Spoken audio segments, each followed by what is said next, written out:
Tina Ibu.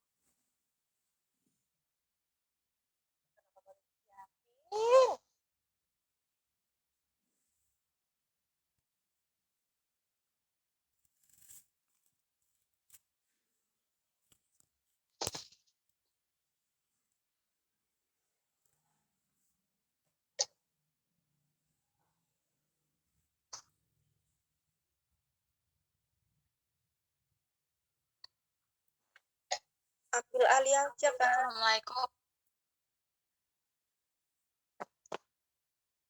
Assalamualaikum warahmatullahi wabarakatuh. Selamat pagi untuk kita semua. Terima kasih atas waktu dan kesempatan yang diberikan kepada kami untuk kelompok 2 untuk mempresentasikan hasil diskusi kami. Untuk mempersingkat waktu, langsung saja pemateri pertama untuk menjelaskan pemaparan materi pertama. Waktu dan tempat saya persilakan. Terima kasih atas waktunya. Saya akan langsung membacakan pengertian dari retensio placenta. A. Retensio placenta adalah tertahannya atau belum lahirnya plasenta selama 30 menit setelah bayi lahir. Hal itu disebabkan karena plasenta belum lepas dari dinding uterus atau plasenta sudah lepas, akan tetapi belum dilahirkan. Plasenta yang sukar dilepaskan dengan pertolongan aktif skala 3 bisa disebabkan oleh adhesi yang kuat antara plasenta dan uterus. Bila sebagian kecil plasenta masih tertinggal dalam uterus dan dapat menimbulkan perdarahan postpartum primer atau lebih sering sekunder. Jenis-jenis retensio placenta 19, jenis-jenis perlekatan plasenta yang abnormal yaitu yang pertama, plasenta adhesiva, tipis sampai hilangnya lapisan jaringan ikat nitabus sebagian atau seluruhnya sehingga menyulitkan lepasnya plasenta saat terjadi kontraksi dan retraksi otot uterus. Yang kedua, plasenta akreta, hilangnya lapisan jaringan ikat longgar nitabus sehingga plasenta sebagian atau seluruhnya mencapai lapisan decidua basalis. Kemudian dengan demikian agak sulit melepaskan diri saat kontraksi atau retraksi otot uterus. Dapat terjadi tidak diikuti perdarahan karena sulitnya plasenta lepas. Dia plasenta manual sering tidak lengkap sehingga perlu diikuti dengan kuretase. Yang ketiga, plasenta increta. Yang pertama, implantasi jonjot plasenta sampai mencapai otot uterus sehingga tidak mungkin lepas sendiri. Kemudian perlu dilakukan plasenta manual tapi tidak akan lengkap dan harus diikuti. Yang keempat, plasenta perkreta. Itu yang pertama, jonjot plasenta menembus lapisan otot dan sampai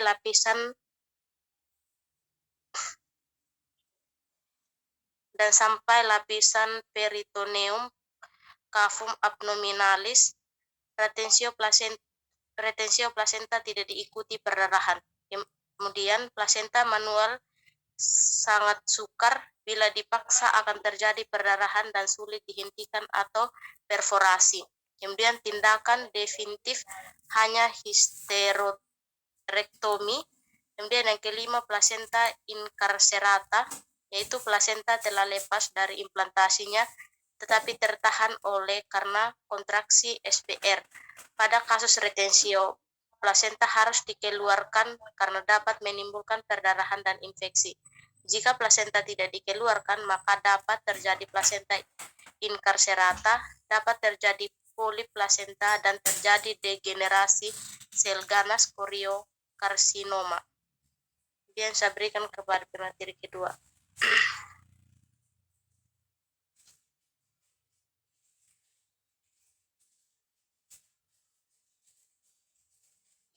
Tanda dan gejala retensio plasenta.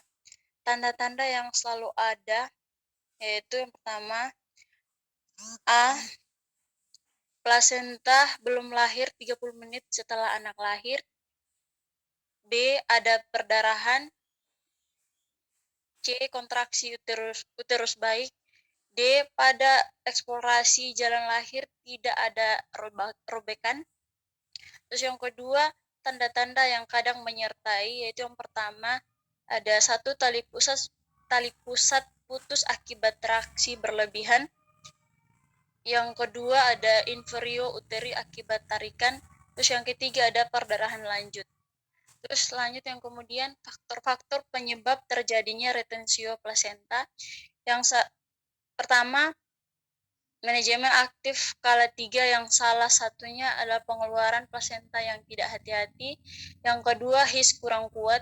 Yang ketiga, bentuknya atau plasenta membransia, plasenta aluras, dan ukurannya yang sangat kecil juga menjadi faktor penyebab terjadinya retensio plasenta.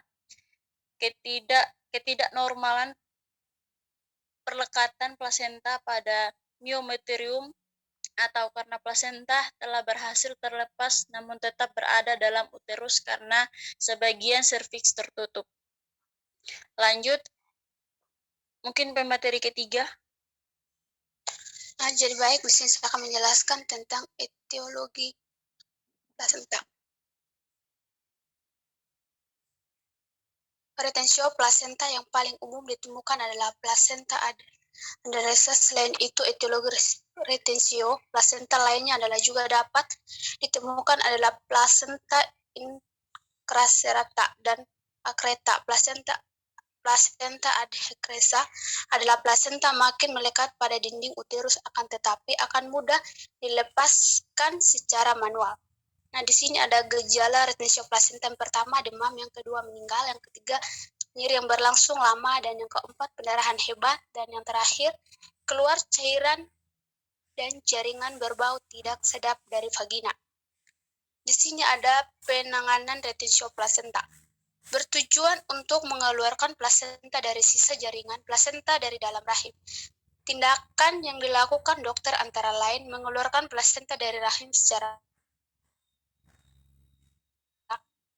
manual, memberikan obat-obatan untuk merangsang rahim berkontraksi dan mengeluarkan plasenta.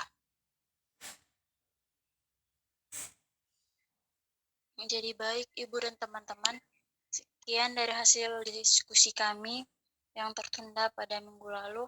Apabila ada kurang dan lebihnya kata, kami dari kelompok 2 meminta maaf yang sebesar-besarnya. Jadi jika ada teman-teman atau Ibu ingin menjelaskan lebih lengkap lagi, waktu dan tempat saya persilakan.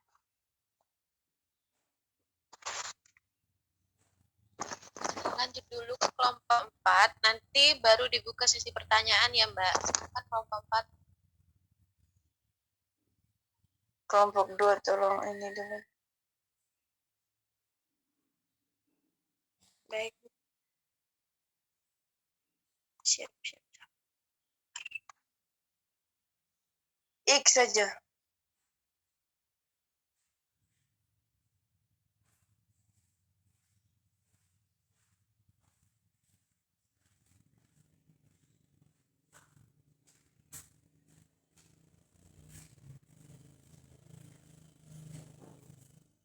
Sudah.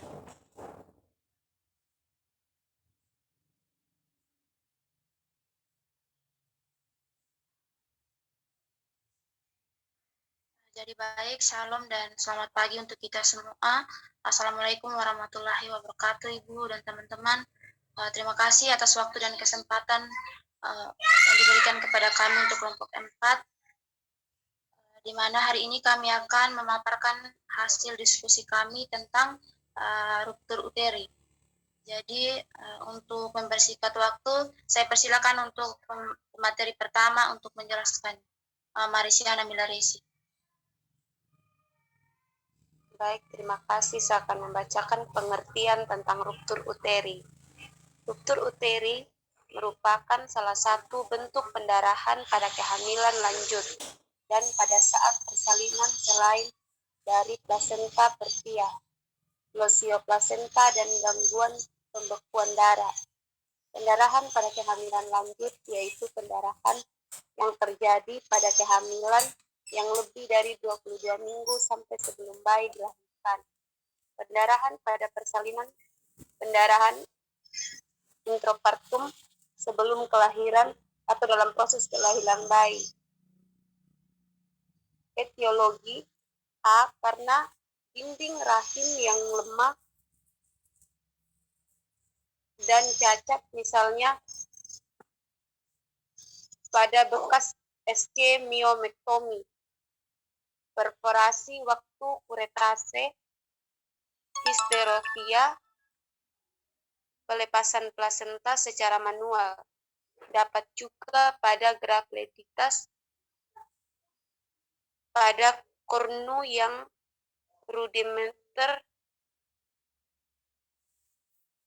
dan graviditas interstitialis, kelainan kongenital dari uterus seperti diplosia uteri dan uterus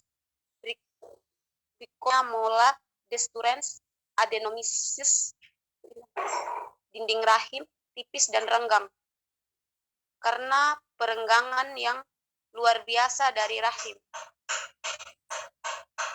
Untuk materi selanjutnya dilanjutkan oleh Angelika Ngana. Terima kasih waktu dan kesempatan. Sahabat materi ketiga akan melanjutkan membacakan materi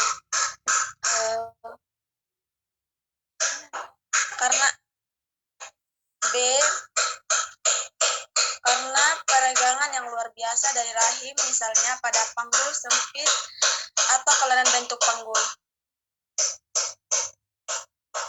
Janin besar seperti janin penderita DM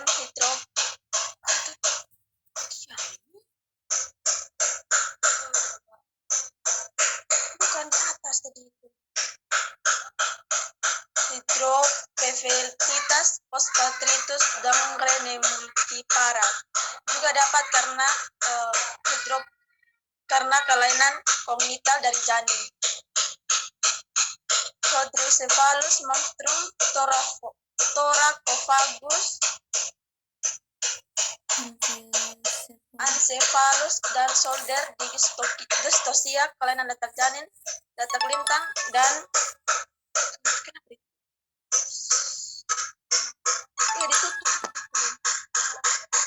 letak lintang dan presentasi rangkap atau malposisi dari kepala, letak defleksi, letak tulang, presentasi rangkap atau malposisi dari kepala,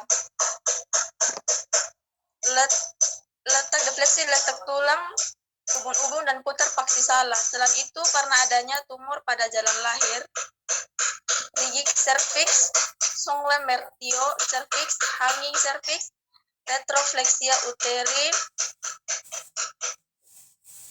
gravida, dan sakulasi glande multipara dengan perut gantung atau pendulum, atau juga pimpinan partus yang salah. C. Ruptur uteri violenta atau traumatika karena tindakan dan trauma lain seperti ekstraksi forceps versi dan ekstraksi embriotomi versi Braxton Hicks, sindrom tolakan atau pusing sindrom, dan manual plasenta. Urotase, ekspresi kristeller atau CERD, pemberian pitoksin tanpa indikasi dan pengawasan trauma tumpul dan tajam dari luar. Persilakan materi keempat, Febrianti Dea. Tanda dan gejala ruptur uteri dapat terjadi secara dramatis atau tenang. Nyeri tajam yang sangat pada abdomen bawah saat kontraksi hebat memuncak. Penghentian kontraksi uterus disertai hilangnya rasa nyeri, perdarahan vagina dalam jumlah sedikit atau hemoragi. Terdapat tanda dan gejala shock, denyut nadi, meningkat, tekanan darah menurun, dan nafas pendek atau sesak. Temuan pada palpasi abdomen tidak sama dengan temuan terdahulu. Bagian presentasi dapat digerakkan di atas rongga panggul. Janin dapat terposisi atau terolakasi secara dramatis dalam abdomen ibu. Bagian janin lebih mudah dipalpasi. Gerakan janin dapat menjadi kuat dan kemudian menurun menjadi tidak ada gerakan dan DJJ sama sekali atau DJJ masih didengar. Lingkar uterus dan kepadatannya atau kontraksi dapat dirasakan di samping janin. seperti berada di luar uterus. Kemudian kemungkinan terjadi muntah, nyeri, tekanan meningkat di seluruh abdomen, nyeri berat pada suprapublik, kontraksi uterus hipotonik, perkembangan persalinan menurun, persalinan ingin pingsan, hematuri, atau kadang-kadang kencing darah, perdarahan vagina, tanda-tanda shock progresif, kontraksi dapat berlanjut tanpa menimbulkan efek pada serviks atau kontraksi mungkin tidak dirasakan. DJJ mungkin akan hilang. Penanganan ruptur uteri. Untuk pencegahan timbulnya ruptur uteri, pimpinan persalinan harus dilakukan dengan cermat, khususnya pada persalinan dengan kemungkinan distosia dan pada wanita yang pernah mengalami sektio cesarea atau pembedahan lain pada uterus. Pada distosia harus diamati terjadinya regangan segmen bawah rahim. Bila ditemui tanda-tanda seperti itu, persalinan harus segera diselesaikan. Jiwa wanita yang mengalami ruptur uteri paling sering bergantung pada kecepatan dan efisiensi dalam mengoreksi hipovolemia dan mengendalikan perdarahan. Perlu ditekankan bahwa shock hipovolemik mungkin tidak bisa dipulihkan kembali dengan cepat sebelum perdarahan uteri dapat dikendalikan. Karena itu, keterlambatan dalam memulai pembedahan tidak akan bisa diterima. Jadi segera perbaiki shock dan kekurangan darah. Perbaikan shock meliputi pemberian oksigen, cairan intraven, darah, pengganti, dan antibiotik untuk pencegahan infeksi. Saya ini kepada materi berikutnya.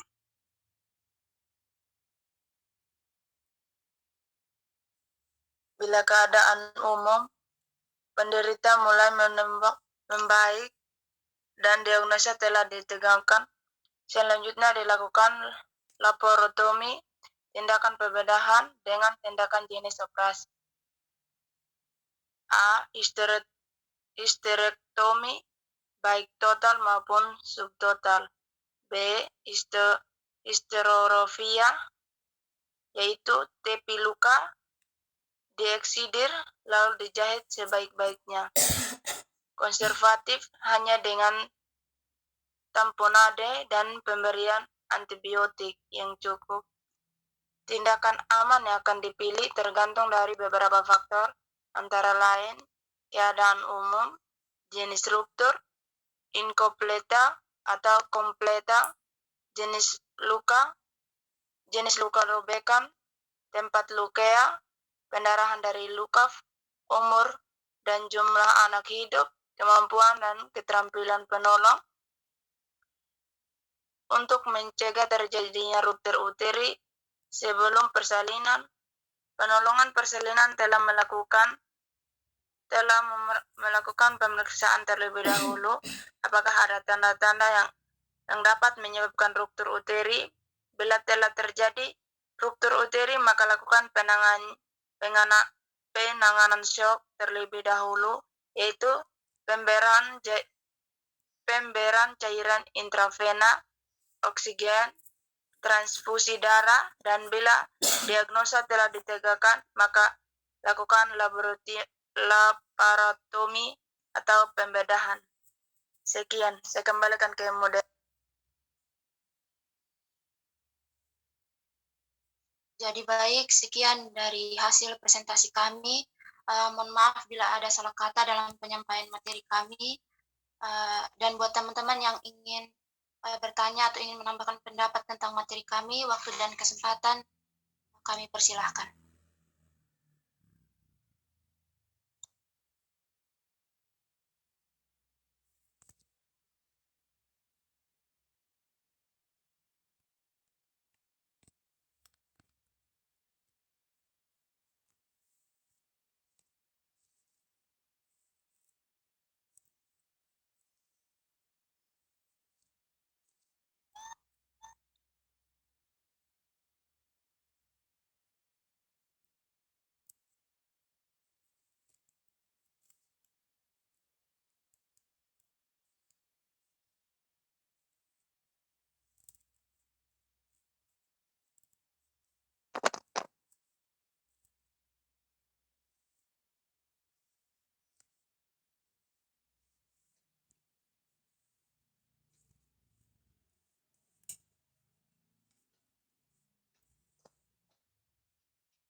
Ayo silakan.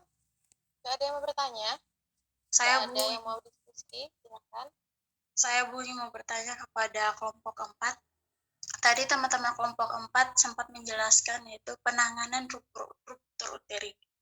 Dan ada bagian pertengahan materi itu ada yang ingin maksudnya kita diskusikan bersama yaitu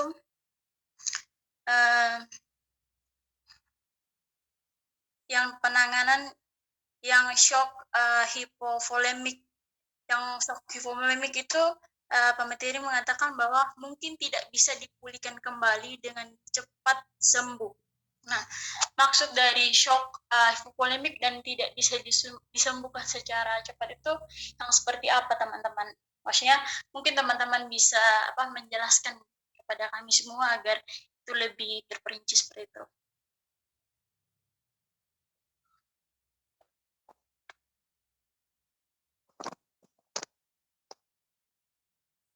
Ini zoomnya sudah mau berakhir, kurang 5 menit. Mungkin ada pertanyaan lain ditampung dulu dan dibahas minggu depan. Pertanyaannya sekalian kita bahas minggu depan karena zoomnya kurang 5 menit. Silakan. Ada yang mau tanya lagi?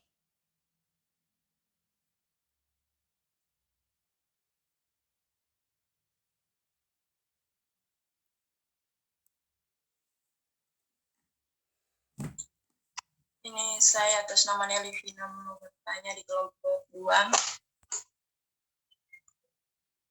Ini tadi saya mau bertanya mengenai bagian penanganan. Tadi sempat dijelaskan bahwa ini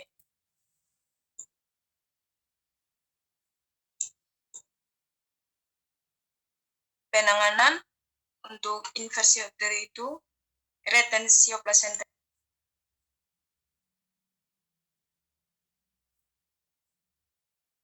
Neovolivina, suara. Oh iya, mohon maaf teman-teman. Saya mau bertanya di bagian penanganan tadi, kelompok 2 sempat menjelaskan bahwa retensio placenta ini penanganannya itu akan dilakukan secara manual oleh dokter. Nah, di sini saya mau bertanya, kita sebagai bidan, misalnya kita kan bertugas di sebuah puskesmas. Nah, ini seandainya, misalnya dokternya tidak ada. Nah, yang menjadi kita tanggung jawab kita pertama untuk menangani pasien tersebut, pertolongan pertama itu apa sebelum atau melakukan rujukan. Seperti itu. Mungkin itu dari saya. Sekian dan terima kasih. Apa bisa langsung dijawab ya Bu? Karena pertanyaannya bisa dijawab sekarang. Oke. Jadi baik, terima kasih atas pertanyaan Ibu Vina. Tadi teman-teman saya sudah membacakan yaitu penanganan terkait retensio placenta. Nah, kita ketahui bersama bahwa tujuan dari retensio placenta itu untuk mengeluarkan plasenta atau sisa jaringan plasenta dari dalam rahim. Nah, teman Nelvina bertanya, ketika dokter tidak ada, nah otomatis ketika bayi sudah keluar kan otomatis sini saya juga tidak terlalu itu ketika bayi sudah keluar kan otomatis kan sisanya kan bakal keluar juga. Nah, di saat dokter tidak ada, pada saat pengeluaran bayi dokternya ada dan pada saat pengeluaran plasentanya jika dokternya tidak ada, puji Tuhan kita pasti bisa melakukan seperti itu karena itu mengeluarkan sisanya seperti itu. Dan itu saya rasa tidak berat karena itu adalah plasenta seperti itu. Jadi tindakan dilakukan dokter antara lain itu mengeluarkan plasenta dari rahim. Nah, ketika dokternya tidak ada, jadi kita juga bisa mengeluarkan plasenta itu secara manual, itu menggunakan tangan teman-teman. Mungkin untuk lebih memperjelas lagi, nanti Nilovina bisa membaca ulang PPT kami seperti itu. Kita juga bisa membantu ibu dan memberikan obat-obat penahan rasa nyeri seperti itu. Karena itu memang manual, tidak menggunakan alat. Jadi saya rasa kita tidak perlu menggunakan memerlukan dokter. Mungkin seperti itu. Mungkin Nelvina mau menyangga atau ada kurang?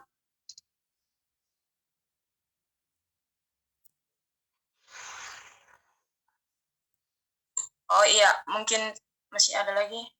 Nah, tadi kan misalnya plasenta itu masih tertinggal sebagian atau seluruhnya masih tertinggal. Nah, bisa sempat jelaskan bahwa bisa menyebabkan pendarahan primer. Nah, di situ kan kalau sudah terjadi pendarahan primer, itu yang paling utama sebagai bidan seperti itu, penanganan begitu. Apa yang harus dilakukan sebelum melakukan rujukan, pasti kan seorang bidan itu harus ada yang dilakukan selain mengeluarkan plasenta manual, tapi kan terjadi juga pendarahan primer.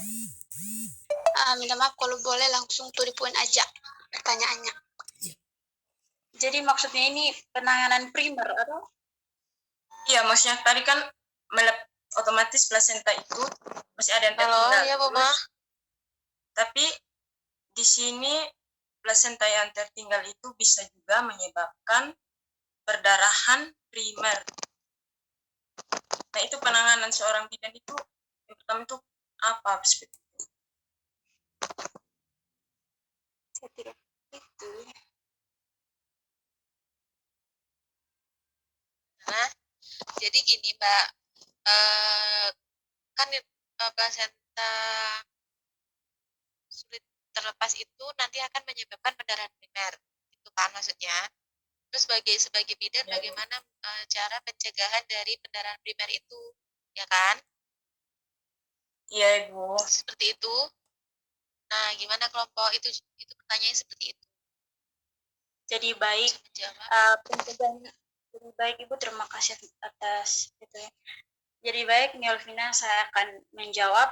Pencegahan primer melibatkan tindakan yang diambil sebelum terjadinya masalah kesehatan yang mencangkup aspek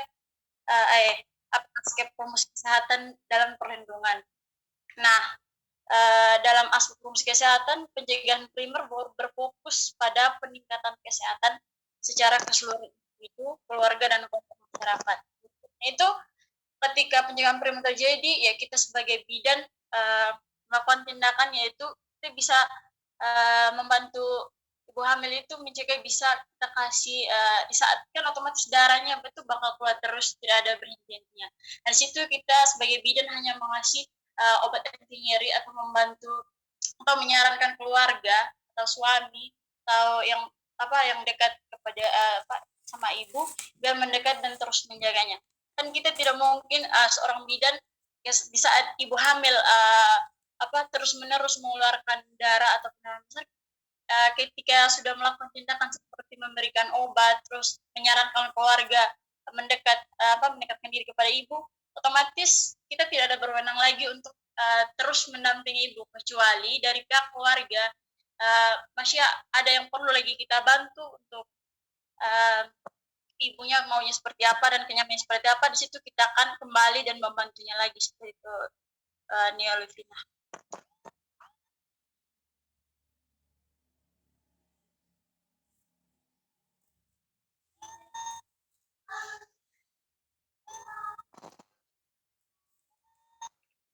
Bagaimana Nia Olivina?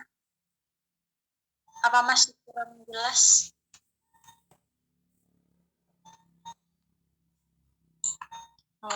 Jadi baik. Jadi gini ya, saya coba menengahi. Tadi kan Mbaknya tanya bagaimana penanganan untuk mengatasi pendarahan primer yang terjadi karena adanya sisa plasenta, gitu kan ya. Jadi untuk mengatasi penanganan dari pendarahan primer yang terjadi karena sisa plasenta, yang pertama setelah sisa plasenta itu kita harus mengeluarkan sisa plasenta itu secara bersih, karena sisa plasenta itu akan mengganggu dari kontraksi uterus ya. Kontraksi uterus itu kan tujuannya untuk agar jaringan-jaringan yang terbuka itu akan menutup ya, sehingga kita harus membersihkan dengan cara manual plasenta. Jika kalian akan belajar manual plasenta, yaitu membersihkan keseluruhan sisa plasenta atau stor-stor sel yang ada di dalam rahim. Setelah itu, setelah dirasa sisa plasentanya sudah bersih, maka selanjutnya kita akan menyuntikkan oksitosin ya untuk bagus atau menambah kontraksi uterus sehingga pendarahan itu dapat kita cegah. Itu ya Mbak. Jadi memang kalau ada sisa plasenta kita harus benar-benar membersihkan sisa plasenta tersebut agar kontraksi tetap terjaga dengan baik dan dapat terhindar dari pendarahan. Itu Mbak Neolivina. Mungkin ada lagi? Terima kasih banyak Ibu dan teman-teman.